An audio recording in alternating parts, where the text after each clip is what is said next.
messieurs les membres du jury, si je me trouve devant vous aujourd'hui, c'est pour répondre à la question qui m'a été posée. Sait-on où est Charlie? Question futile pour certains, mais pour d'autres aussi essentielle que de connaître les célébrités en manque de popularité qui participeront au prochain Danse avec les stars. Pour ceux d'entre vous qui ne le connaissent pas, une présentation s'impose. Il faut savoir que Charlie n'est pas une âme solitaire. Et quand il se perd, il ne fait pas ça à moitié. Il ne s'égare jamais seul.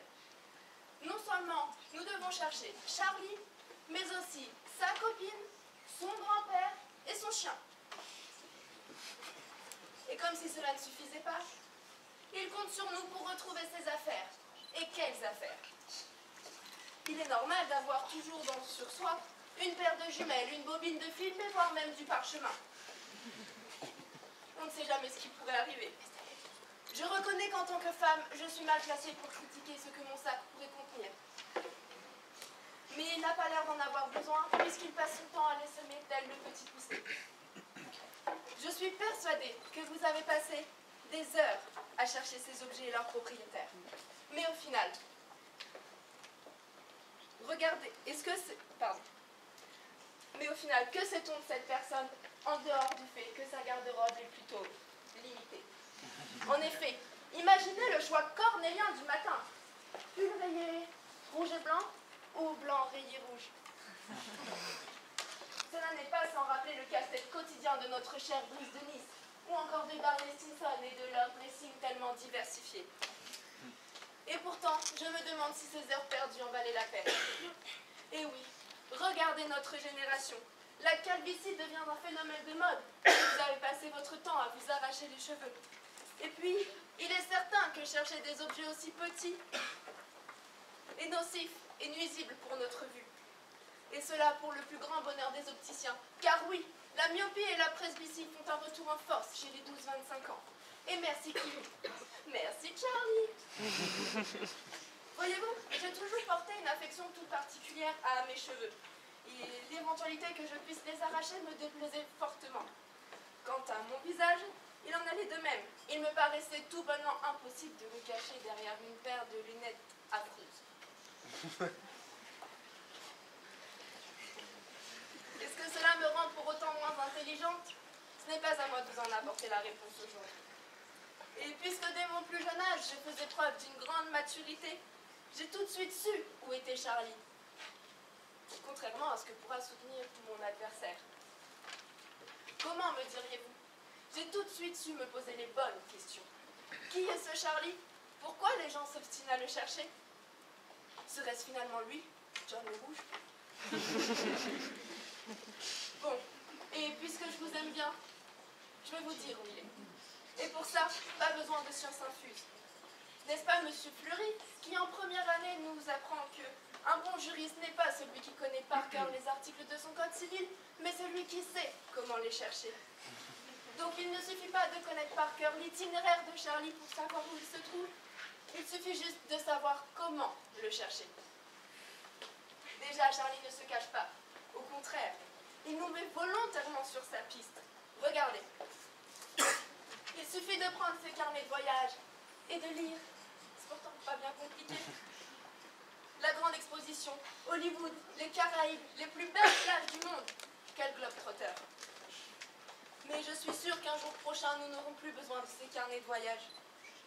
Nous verrons fleurir sur nos réseaux sociaux des selfies de Charlie, accompagnés d'un commentaire géolocalisé. D'ailleurs, je ne sais pas si vous avez remarqué, mais en Bretagne, les bonnets rouges fleurissent à tous les coins de rue. Nul doute qu'il s'agit là d'un message de Charlie, pour nous dire qu'il est passé par ici et qu'il repassera par là.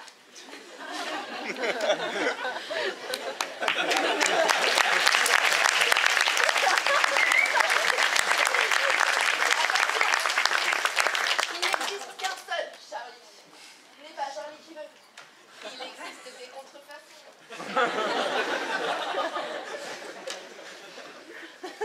Mais bon, revenons aux choses sérieuses. Je suis une juriste et je préfère faire compliqué alors que je pourrais faire tellement plus simple. Je me suis littéralement penchée sur les différents Charlie. Et lorsqu'il s'agit de rechercher quelqu'un, La Bible du fouineur n'est autre que Closer. Car en plus de nous informer à quelle heure notre président s'envoie lui aussi en l'air, ce magazine que certains qualifieraient de torchon est en réalité une mine d'informations. C'est ainsi que l'on peut suivre le parcours de Charlie Sheen entre commissariat et cure de désintoxication. Dernièrement, il est au commissariat pour conduite en état d'ivresse, car apparemment ce soir-là, Sam avait décidé de prendre cher pour une fois. Quant au fameux Charlie Chaplin, je pense que l'inscription CJ Charles Spencer ne peut être plus explicite quant à sa dernière demeure. Alors que ces informations vous étaient accessibles, tout le monde n'en a pas déduit où était Charlie.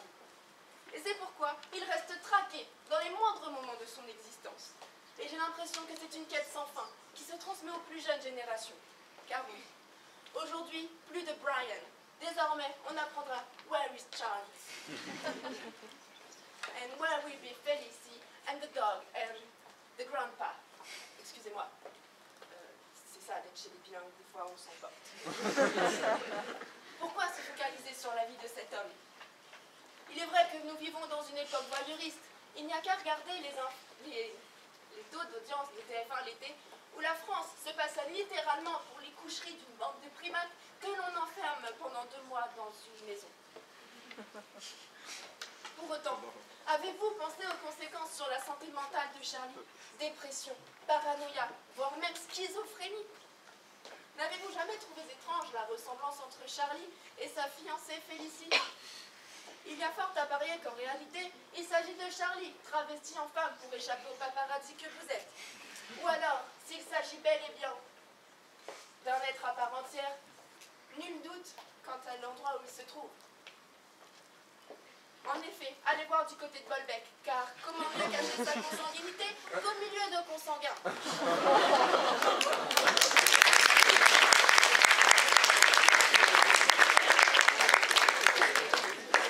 Quant à moi, n'est-il peut-être que le double maléfique de Charlie et non le frère caché des Dalton?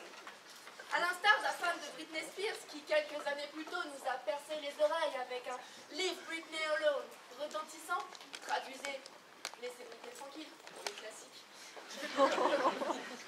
Je vous demande de laisser Charlie en paix.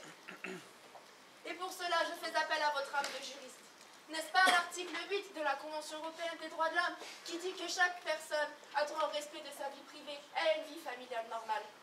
Ne pensez-vous pas que le grand-père de Charlie, Blanche Barbe, a droit à un repos mérité? Et Félicie aussi. J'entends certains me dire, mais pourquoi arrêter de chercher Charlie, alors qu'il nous laisse des indices pour le trouver? Mais accepter d'être recherché, justifie-t-il le fait d'être poursuivi? C'est comme pour Nabila, qui accepte d'être Nabila. Cela justifie-t-il pour autant que l'on s'intéresse à sa vie siliconée? Il y a quelques années de cela, les publicistes les plus âgés d'entre nous s'en souviendront sûrement, la mode était au lancer de nain. Ces petits hommes acceptaient d'être jetés devant une foule hilare. Mais dites-moi, l'humiliation et la bêtise, même acceptée, ne justifient en rien qu'on la tolère. Et arrêtez de vous cacher derrière leurs acceptations, car regardez, c'est cautionné. Et pour ceux d'entre vous que mes mises en garde n'arrêtent pas, je vais vous dire où sera Charlie ce soir, et même tous les jeudis soirs. Car oui, Charlie est un homme au service des étudiants. Il sera derrière le bar du BNB, comme à son habitude, pour vous servir toutes vos commandes. Et pour servir la soirée du BDE droit. Merci.